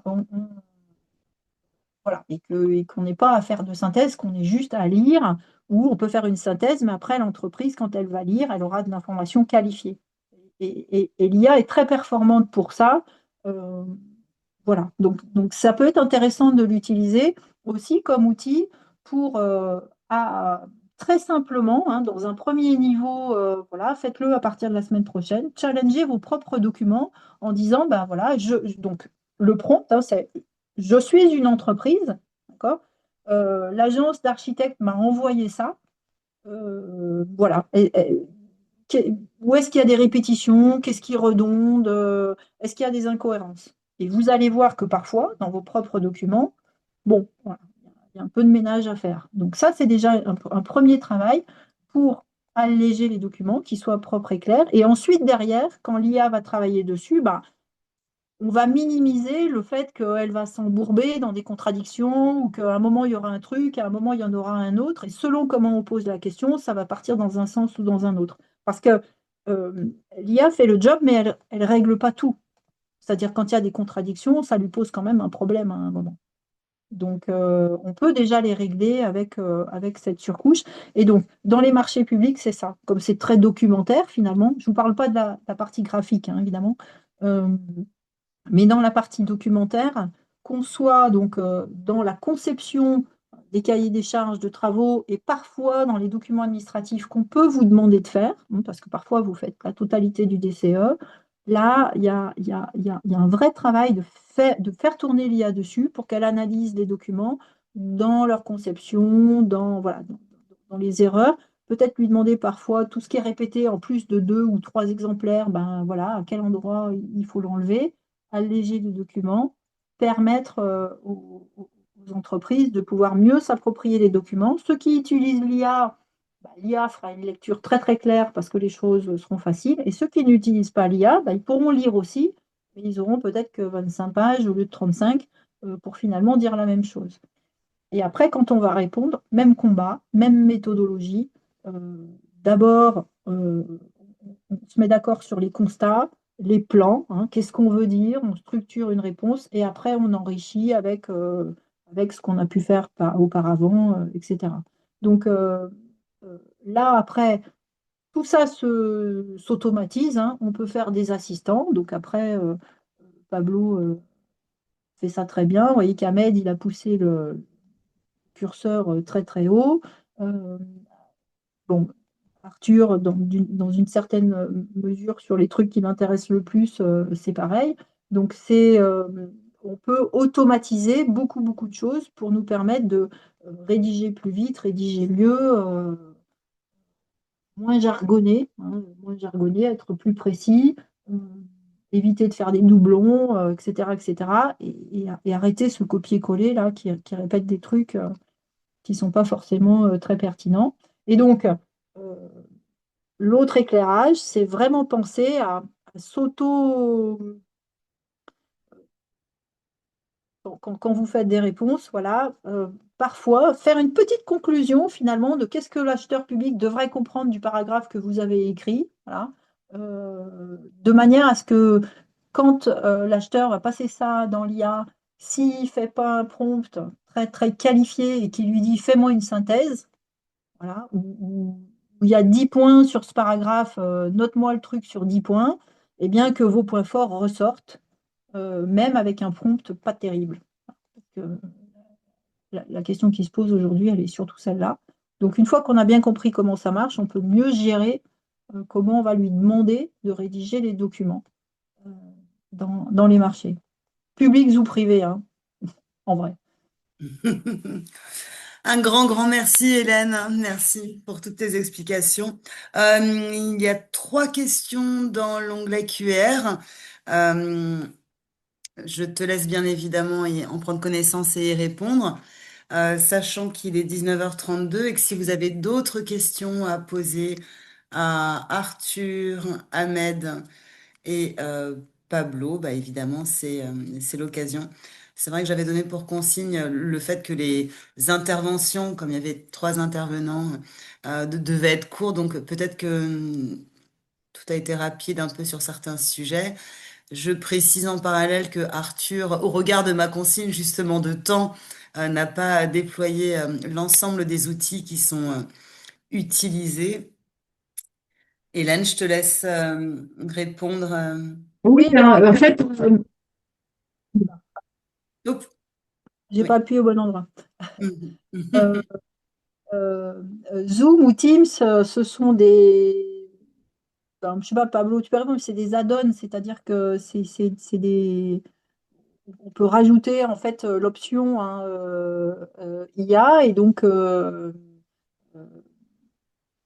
il enregistre et il vous propose la synthèse de. Donc on a une synthèse qui est machin a dit ça, truc a dit ça, machin. Donc on transcrit en fait, hein, le webinaire, par exemple, la réunion. Et puis après, on a la possibilité d'en faire une synthèse. Donc avec les points clés un peu mieux rangés, quoi. Oui, on peut le faire avec Teams, bah, Zoom aussi, mais j'utilise Teams. Souvent, je n'ai pas envie de me compliquer la vie. Je me la complique assez. Et j'utilise Teams, je fais les transcriptions avec ça marche très bien. Sinon, on peut utiliser aussi Assembly sur un registre de audio très très long. Voilà, Assembly, ça marche hyper bien. Mm. Il y a pas mal d'outils, mais voilà. Le tout, c'est que moi, ce que je dirais, c'est qu'à chaque fois que vous utilisez un outil, je vais enfoncer une porte ouverte, mais pensez bien à bien comprendre comment il fonctionne, en fait. Parce que je vais vous donner un exemple vécu. Une réunion Teams, j'ai un client donc moi, j'interviens par exemple en formation et j'ai que je- pour un organisme de formation qui discute avec son client. Donc, ils ont rendez-vous à 14 heures. Moi, je suis convoquée à 14h10 pour parler du contenu. Et dans les 10 premières minutes, ils ont parlé un peu chiffon, budget, etc. Bon, ils ont enregistré avec Teams, ils ont raccroché. Teams a fait un compte-rendu qui est parti par mail à tout le monde. Donc, moi, j'ai eu la transcription de la réunion de 14 heures en fait à 15 heures. C'est-à-dire, j'ai toute la partie qui ne me concerne pas, le prix, enfin, les conditions commerciales que je n'étais pas censée avoir. Donc, euh, ils n'ont pas du tout fait gaffe par pure ignorance, en fait, que bah, ça allait retranscrire la totalité, en fait, de la conversation et que moi, je suis arrivée 10 minutes après parce que je n'étais pas censée avoir connaissance, en fait, du début. Bon, donc, c'est tout bête, mais ils s'en sont pas rendus compte, j'ai rien dit, il n'y a pas de souci.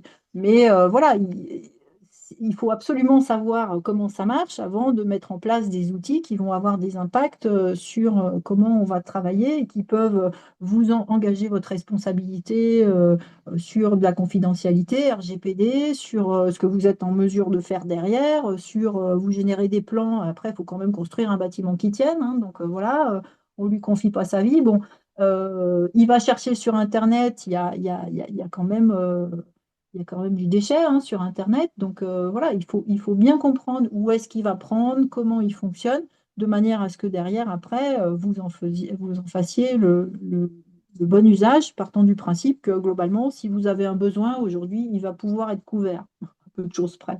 Donc, il faut trouver le bon, voilà, le bon timing.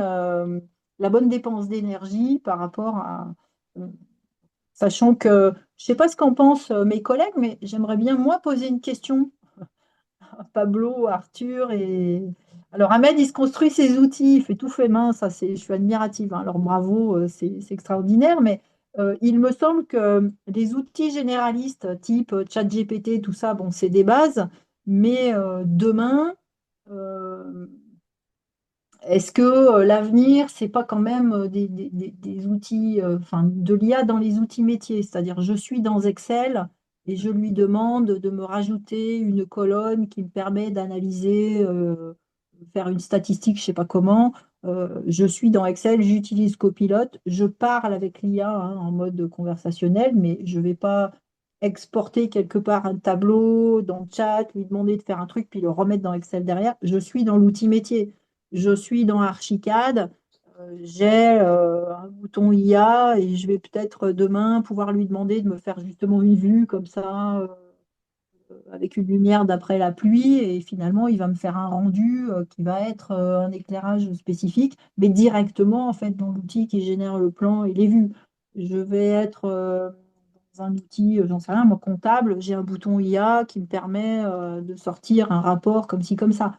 C'est-à-dire, je vais être dans des outils métiers et donc l'art du prompt va être intégré directement euh, dans les outils. Est-ce que c'est ça que vous voyez point, plutôt que de faire des captures de ceci, enregistrer une conversation vous voyez, Teams, par exemple, c'est la conversation, elle se fait dans Teams, on l'enregistre, il fait la synthèse. Je ne suis pas obligée de prendre un fichier audio, d'aller le mettre dans un autre outil pour ensuite le réécouter avec un outil audio. Ça se passe directement dans l'appli. Donc, Oui, il oui, me c'est faisable. En fait, Teams, si tu configures, bah, après, il faut configurer les bons outils. Chaque écosystème est différent. Par exemple, sur Teams, il y a tout qui tourne sur la suite Microsoft. Donc, pour configurer, pour automatiser Microsoft, tu as besoin de Power Automate. Donc, une fois que tu fais ta réunion Teams, tu configures un module de Power Automate qui va se déclencher à la fin de la réunion. Il fera le résumé et il va envoyer ensuite les mails à chaque intervenant. Et ça se fait de manière automatique. Est-ce que c'est convenant? Je ne le fais pas. Je ne le fais pas parce qu'il faut toujours réviser, il faut passer derrière, voir si c'est correct ou pas. Et, mais bon, oui, ça existe. Après, l'IA comme tel, c'est un concept qui était évoqué par la première fois en 1956, la conférence de Dalton. Donc, on a ça sur une boîte avec plein d'IA partout. Là, on parle d'autre chose. On parle d'un nouveau concept, c'est l'IA générative. L'IA, c'est la magie de l'IA générative, c'est qu'on peut discuter, on peut parler avec une machine en langage humain et la machine va nous comprendre. C'est la seule différence. Mais après, côté IA, on a tout, c'est pareil. En fait, ces algorithmes, sont des calculs mathématiques, statistiques. On fait pas des calculs de probabilité. On définit les mots qui suivent en phrase. On fait que ChatGPT fonctionne de cette manière. Mais la création d'images, pareil. Et là, à mon avis, le point de vigilance, le point le plus important à tenir en compte d'ici dans les prochains 5 ans, ça sera la cybersécurité.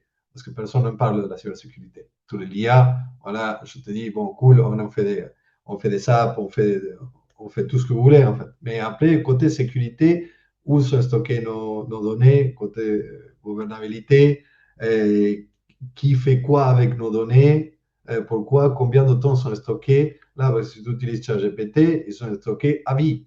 Si tu utilises un plan gratuit, c'est illimité. C'est toi le produit. C'est pour ça que c'est gratuit.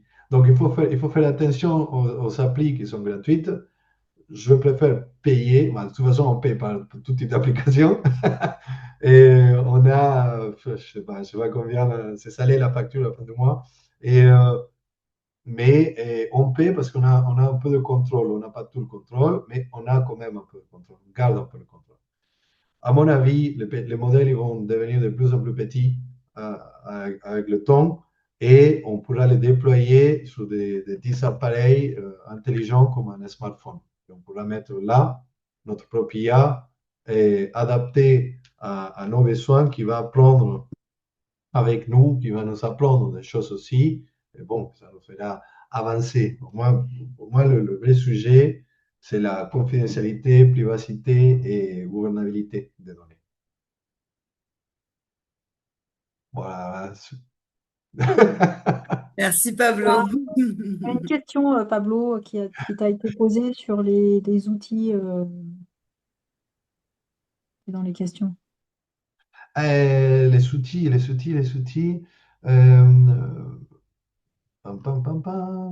outils. Bon, j'utilise SIA, lesquels vous transformez en cible 3D. Oh oui, là, je te montre ce que je peux partager mon écran. Rapidos. Mais bien sûr, Pablo. Et là, je te montre ça parce que j'étais en train de fermer des onglets. Parce qu'aujourd'hui, on a fait une formation. Et voilà, j'utilise ça, ben, justement pour te donner une réponse un peu précise. Euh, on a Render. J'utilise Render. C'est un outil IA payante, hein. Et franchement, je pense que on obtient de très très bons résultats avec Render. En revanche, avec, comme a été évoqué précédemment, Nano Banana, bon, ça va. Nano Banana, oui, c'est bien, mais pour des petites choses, après, si on veut passer sur d'autres, on passe de la phase exploration et on a besoin de rendus un petit peu plus aboutis, il faut passer sur d'autres outils, par exemple Render. Et sur Render, on passe, par exemple, on vient, on prend un esquisse, et bim, et on fait le render. Ah, et on télécharge le render, on télécharge, on fait un upscale et je me suis amusé à faire une vidéo avec parce que ça s'est demandé de plus en plus. Je suis désolé, il est en espagnol, mais bon, c'est comme ça, je ne peux pas le changer. Et donc, je fais un prompt, on a fait une vidéo. Je suis passé sur un autre outil Et finalement, le résultat, c'est ça.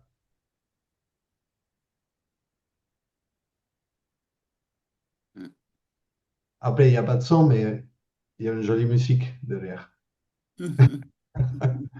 Bon, les outils, ça c'est la dernière découverte. Les outils IA, ils sont de plus en plus, les outils, pardon, les vidéos sont de plus en plus demandés, surtout quand on a des réponses marché public. Bon, avec ce type d'outils, on peut faire des choses qui sont vraiment pas mal. Après, si vous voulez être plus précis, il faut utiliser des logiciels d'édition comme CapCut ou autres. Render, c'est R-E-N-D-A-I-R.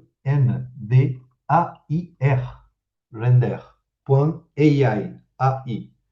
C'est des archis espagnols qui sont à Barcelone, qui ont lancé l'application, qui ont fondé l'application.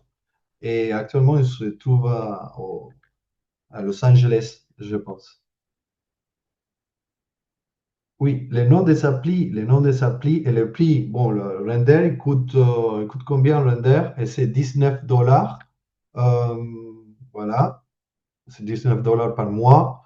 Mais après, si tu appliques un code remise, tu peux obtenir un 10% de plus. Je ne sais pas comment laisser le code, si je peux laisser le code par là, quelque part. Je vois pas où. Mais bon, il y a un code, je le laisserai sur mon écran peut-être. Et vous pouvez utiliser vous pouvez utiliser ce code là. Bien, là. Voilà. Vous utilisez ce code et ça marche. Vous aurez accès à un 10% de remise sur Render. Moi, je suis pas un commercial de Render, hein. C'est justement que ils m'ont passé le code eux-mêmes et ça marche très bien. Après, bon, merci beaucoup, merci beaucoup. Oui, je Et suis en train de les éliminer d'ailleurs, parce que bon, vous le repérez, vous êtes merci. grandement remerciés euh, Oui, merci par tous beaucoup. et toutes. Il y a une question aussi, Cécile, quel rang d'art? Ça s'adresse à toi, Hélène. Ah non, je pense que Non, c'est celui-là. Ah. c'était Render en fait, hein, Ah c'est oui, Render. pardon. Donc C'est Render. render.ai. Render.ai. Render.ai. Ouais, c'est top. Top de top. Après les outils IA, bon, ChatGPT plus, Gemini Pro et quoi d'autre? Bah, Claude, Claude Code. Claude, c'est cher, Claude, hein. C'est 90 euros par mois. Et après, on utilise beaucoup d'outils, en fait. On utilise beaucoup d'outils. Et je pourrais pas citer tous, mais bon, en tout cas, on n'a pas on n'a pas les mêmes besoins non plus. Mais je pense que le pack basique pour commencer, c'est ChatGPT Plus et Render. Et avec ça, on devrait s'en sortir. D'accord. Merci beaucoup. Je ne sais pas si c'est encore vrai, mais passé un temps, les gens qui avaient une Freebox, avec une Freebox, on avait Mistral Pro pendant un an. Donc, Oui, pensez à regarder. oui, oui, bon, bah, en tout cas, moi, j'aimerais bien utiliser plus Mm. Mistral, mais je pense qu'on a pris 3 et 6 mois de retard. Et dans un Ouais. marché concurrentiel comme le nôtre, 3 à 6 mois, c'est beaucoup. C'est Ben, franchement, je c'est suis beaucoup. d'accord, je ne suis pas fan, mais Arthur aime bien, donc on ne sait jamais. Oui, Mais voilà, oui, Arthur. oui, ça s'améliore avec le temps. Oui, ça s'améliore avec le temps. Mais bon, c'est comme tout, on a besoin de temps. Hmm, ok. Allez, merci Bon, beaucoup. bah en tout cas, il n'y a plus de questions ou alors encore à nouveau des remerciements. Euh, Moi, je vous remercie grandement. Donc, sachez que là, c'était effectivement une sensibilisation en entonnoir autour du retour d'expérience. Donc, Tout est bien évidemment possible. Vous n'oubliez pas que alors Ahmed n'est pas encore formateur, mais en tout cas développe son application et donc je vous enverrai son mail. Qu'Arthur Beck est formateur IA bien sûr, tel qu'il vous l'a mentionné, et que Pablo Nastar et Hélène Pierson donc sont formateurs AILO formation. Hélène intervient dans le cadre de la formation Comment répondre à un appel d'offres avec l'IA et Pablo dans le cadre de 2 sessions de formation créer ses propres assistants IA à l'aide de l'intelligence artificielle et de l'esquisse au rendu via Si je puis, l'intelligence artificielle. Oui, Hélène, tu voulais dire quelque si je chose? puis me permettre, ou comment accompagner la maîtrise d'ouvrage, c'est-à-dire la partie je rédige les marchés de travaux. Oui, tout à fait. Merci, tu peux absolument te permettre. Et de même à Arthur, Arthur lui-même est formateur. Je tenais à le signaler. S'il n'y a plus de questions, eh bien, je pense que... Ah, s'il y a des questions, il me semble. En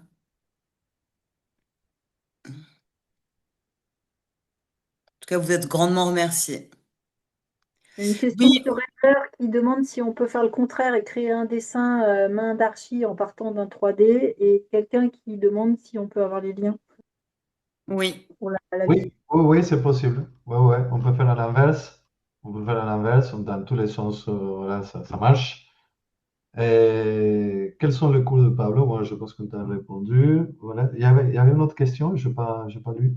Attends, Pablo, je regarde. Le lien, les liens. Ah oui, le lien vers les webconférences, oui, bien sûr. Sachez que moi, je vous enverrai donc le lien vers la webconférence qui est uploadé sur YouTube via LinkedIn et que vous pouvez évidemment visionner, revisionner et bien sûr partager.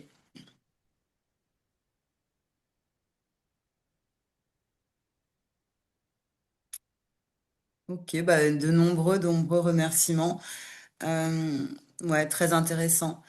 Arthur Merci, merci Beck, à tous. je te remercie grandement, sachant qu'il y avait une contrainte de temps que j'avais énoncée. Et je le dis à nouveau, Arthur aurait pu vous proposer un ensemble d'outils qu'il utilise.